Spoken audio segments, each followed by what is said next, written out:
Hello everyone, welcome back to my YouTube channel. My name is Vatika Singh. और आज के इस वीडियो में हम यह जानेंगे कि साइंस में पाठ्य योजना लेसन प्लान कैसे बनाते हैं। But before starting this video we would like to say something to you. Please like and share this video and subscribe my channel Vatika Singh and don't forget to put on the notification bell and don't miss the upcoming video. तो चलिए friends, बिना time waste किए हुए हम इस video को start कर लेते हैं। साइंस में विज्ञान में पाठ्य योजना बनाने के लिए आपको सबसे पहले लिखना होता है पाठ्य योजना।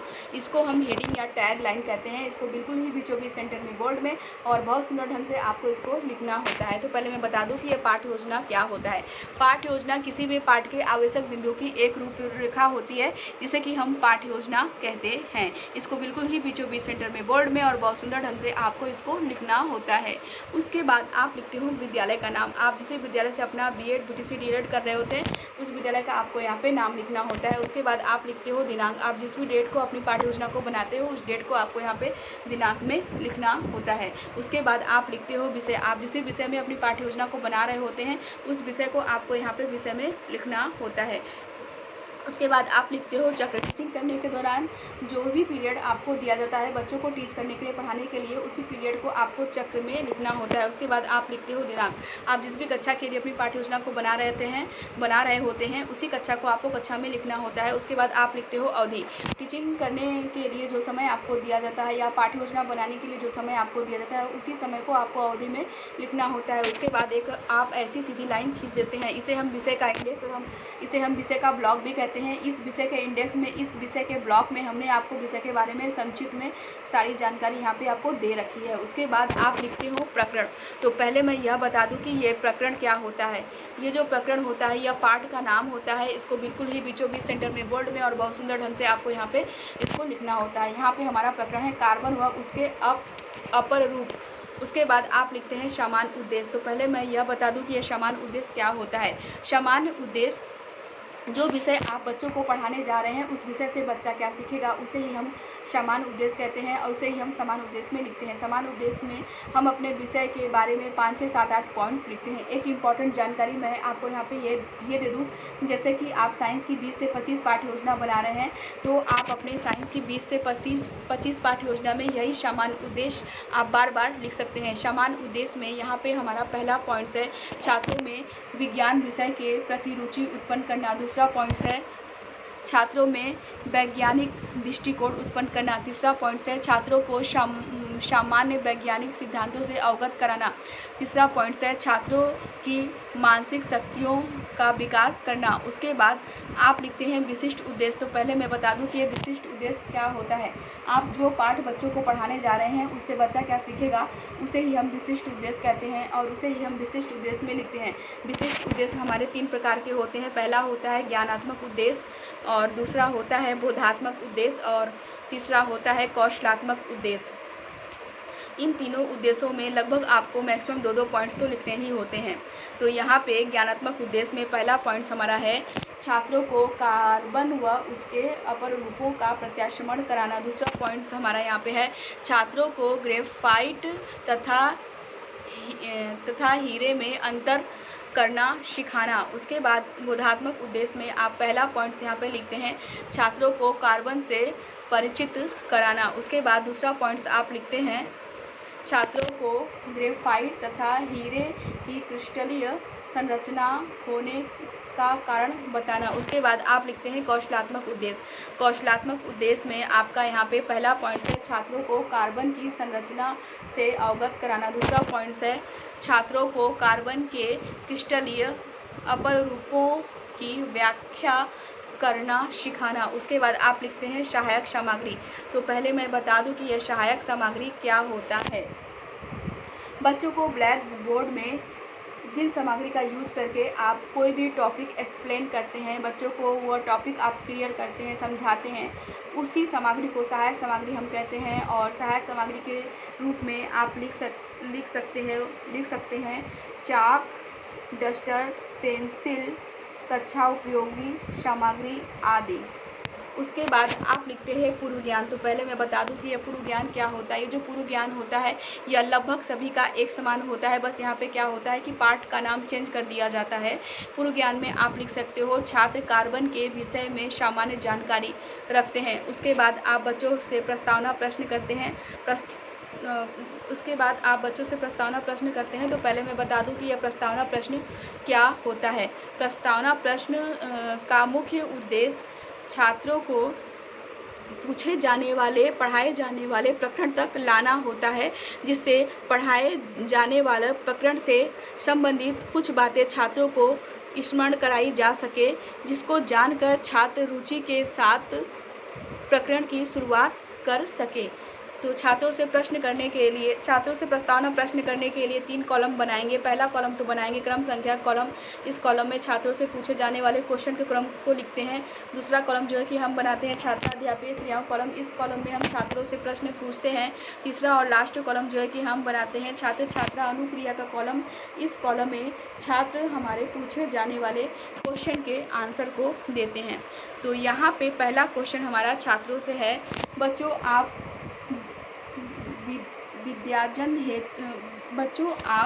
विद्यालय हेतु कहाँ जाते हैं। तो विद्या अध्ययन बच्चों आप विद्या अध्ययन हेतु कहाँ जाते हैं। तो छात्र आंसर देते हैं विद्यालय। दूसरा क्वेश्चन हमारा यहाँ पे छात्रों से है, विद्यालय में किन किन चीज़ों का प्रयोग करते हैं। तो छात्र आंसर देते हैं पेंसिल, रबड़, कॉपी आदि प्रयोग नहीं। दूसरा क्वेश्चन हमारा यहाँ पे छात्रों से है, विद्यालय में किन किन चीज़ों का प्रयोग पढ़ाते समय करते हैं। तो छात्र आंसर देते हैं पेन, पेंसिल, रबड़, कॉपी आदि प्रयोग करते हैं। तीसरा क्वेश्चन हमारा यहाँ पे छात्रों से है, आपके पेंसिल की नोक पॉइंट किस रंग की होती है। तो छात्र आंसर देते हैं ब्लैक रंग की। चौथा क्वेश्चन हमारा यहाँ पे छात्रों से है, काले रंग की नोक क्या होता है। तो छात्र आंसर देते हैं समस्यात्मक प्रश्न। इसका मतलब है कि चौथे क्वेश्चन का आंसर छात्रों को नहीं पता है। उसके बाद आप लिखते हैं उद्देश्य कथन। उद्देश्य कथन में आप एक पॉइंट्स लिख सकते हो, बच्चों आज हम कार्बन व उसके क्रिस्टलीय अपर रूपों का अध्ययन करेंगे। उसके बाद आप लिखते हैं उसके बाद लिखते हैं प्रस्तुतिकरण। प्रस्तुतिकरण में आप एक लाइन लिख सकते हो, अध्ययन अध्यापन की सुविधा की दृष्टि से पाठ को 2 पार्ट्स में डिवाइड किया जाता है। उसके बाद आप व्याख्या करते हैं, जिसके लिए 4 कॉलम आप बनाएंगे। पहला कॉलम तो आप बनाते हैं शिक्षण बिंदु का कॉलम। इस कॉलम में आप छात्रों से पूछे जाने वाले क्वेश्चन के पहला कॉलम तो आप बनाते हैं शिक्षण बिंदु का कॉलम। इस कॉलम में आप व्याख्या करने वाले तथ्यों का नाम लिखते हैं। दूसरा कॉलम जो है कि आप बनाते हैं छात्राध्यापी का क्रियाओं कॉलम। इस कॉलम में आप व्याख्या करते हैं। तीसरा कॉलम जो है कि आप बनाते हैं छात्र छात्रा अनुक्रिया कॉलम। इस कॉलम में आप लिखेंगे सभी विद्यार्थी ध्यानपूर्वक सुनेंगे। और चौथा कॉलम जो है कि आप बनाते हैं श्यामपट्ट कार्य के कॉलम। इस कॉलम में आप व्याख्या करने के बाद मुख्य पॉइंट्स को लिखेंगे। तो अब हम व्याख्या कर लेते हैं। हमारे पेंसिल की लीड में पाए जाने वाला काले रंग का पदार्थ ग्रेफाइट होता है, जो कि कार्बन का एक अपर रूप है। कार्बन एक महत्वपूर्ण तत्व है जो संसार के सभी जीवों, पेड़ पौधों व जंतुओं में पाया जाता है। कार्बन तत्व का प्रतीक C है। कार्बन शब्द लैटिन भाषा के कार्बो शब्द से बना है, जिसका अर्थ कोल होता है। पेंसिल में पाया जाने वाला ग्रेफाइट कार्बन के 3 परमाणु से जुड़ा है। ये C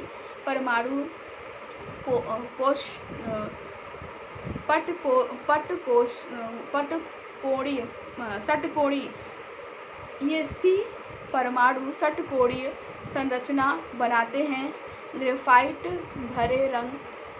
ग्रेफाइट भूरे रंग का मुलायम एवं चिकना पदार्थ है। इसका गलनांक 3700 डिग्री सेल्सियस होता है।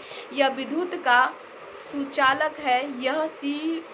यह O2 से जलकर CO2 गैस बनाता है। कार्बन सजीव संसार की संरचना में केंद्रीय तत्व की भूमिका में होता है। निर्जीव पदार्थों में C मुक्त या यौगिक रूप से उपस्थित होता है। व्याख्या करने के बाद आप श्यामपट्ट कार्य में आप मुख्य पॉइंट्स के रूप में पहला पॉइंट्स आप सैंपट कार्य में लिखेंगे, कार्बन सभी जीवों, जंतुओं एवं वनस्पतियों तथा दैनिक जीवों में प्रयुक्त होने वाले पदार्थों में उपस्थित होता है। दूसरा पॉइंट्स आप लिखेंगे, निर्जीव वस्तुओं में भी कार्बन मुक्त रूप तत्व एवं यौगिक दोनों ही रूपों में उपस्थित हो सकता है। तीसरा पॉइंट्स आप सैंपट कार्य में लिखेंगे, ग्रामीण क्षेत्रों में लैंप दीपक से प्रकाश उत्पन्न करने के लिए मिट्टी के तेल का प्रयोग किया जाता है। इससे प्राप्त कालिख में कार्बन 98 से 99% तक होता है।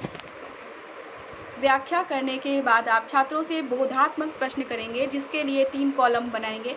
पहला कॉलम आप बनाएंगे बोधात्मक प्रश्न का कॉलम। इस कॉलम में छात्रों से पूछे जाने वाले क्वेश्चन के क्रम को लिखेंगे। दूसरा कॉलम जो है कि आप बनाते हैं छात्राध्यापक क्रियाओं का कॉलम। इस कॉलम में आप छात्रों से प्रश्न पूछेंगे। तीसरा और लास्ट कॉलम जो है कि आप बनाते हैं छात्र छात्रा अनुक्रिया का कॉलम। इस कॉलम में छात्र आपके पूछे जाने वाले क्वेश्चन के आंसर को देते हैं। तो यहाँ पे पहला क्वेश्चन हमारा छात्रों से है, सी किसका प्रतीक है? तो छात्र आंसर देते हैं कार्बन का प्रतीक। दूसरा क्वेश्चन हमारे यहाँ पे छात्रों से, ग्रेफाइट कैसा पदार्थ है? तो छात्र आंसर देते ग्रेफाइट भूरे रंग का मुलायम एवं चिकना पदार्थ है। उसके बाद बोधात्मक प्रश्न करने के बाद आप फिर से व्याख्या करते हैं, जिसके लिए आप फिर से 4 कॉलम बनाएंगे। पहला कॉलम तो आप बनाते हैं शिक्षण बिंदु का कॉलम। इस कॉलम में आप व्याख्या करने वाले तथ्यों का नाम लिखेंगे। दूसरा कॉलम जो है कि आप बनाते हैं छात्रा अध्यापिका क्रियाओं कॉलम। इस कॉलम में आप व्याख्या करेंगे। तीसरा कॉलम जो है कि बनाते हैं आप छात्र छात्रा अनुक्रिया कॉलम। इस कॉलम में आप लिखेंगे सभी विद्यार्थी ध्यानपूर्वक सुनेंगे। और चौथा कॉलम जो है कि आप बनाते हैं सैंपट कार्य के कॉलम। इस कॉलम में आप व्याख्या करने के बाद मुख्य पॉइंट्स को लिखेंगे। तो अब हम व्याख्या कर लेते हैं। कार्बन परमाणुओं की व्यवस्था के आधार पर कार्बन के विभिन्न अपर रूपों को 2 वर्गों में बांटा जाता है। पहला क्रिस्टलीय, दूसरा अक्रिस्टलीय। क्रिस्टलीय अपर रूप में कार्बन परमाणु निश्चित क्रम में व्यवस्थित होते हैं, जबकि अक्रिस्टलीय रूप में कार्बन परमाणु निश्चित क्रम में व्यवस्थित नहीं रहते हैं। कार्बन के क्रिस्टलीय अपर रूप में हीरा, ग्रेफाइट तथा फ्लोरीन आदि आते हैं। कार्बन के अक्रिस्टलीय अपर रूप में चारकोल, काजल, कोक तथा कार्बन गैस आदि सम्मिलित हैं। हीरा कार्बन का एक पारदर्शी अपर रूप है। इसमें प्रत्येक कार्बन का एक परमाणु 4 परमाणुओं से जुड़ा होता है। यह कठोरतम प्रकृति पदार्थ है। इसका उपयोग कांच काटने एवं धातुओं को छेद करने तथा हीरे के आभूषण बनाने में किया जाता है। व्याख्या करने के बाद सैंपट कार्य में आप मुख्य पॉइंट्स के रूप में आप पहला पॉइंट्स आप सैंपट कार्य में लिख सकते हैं।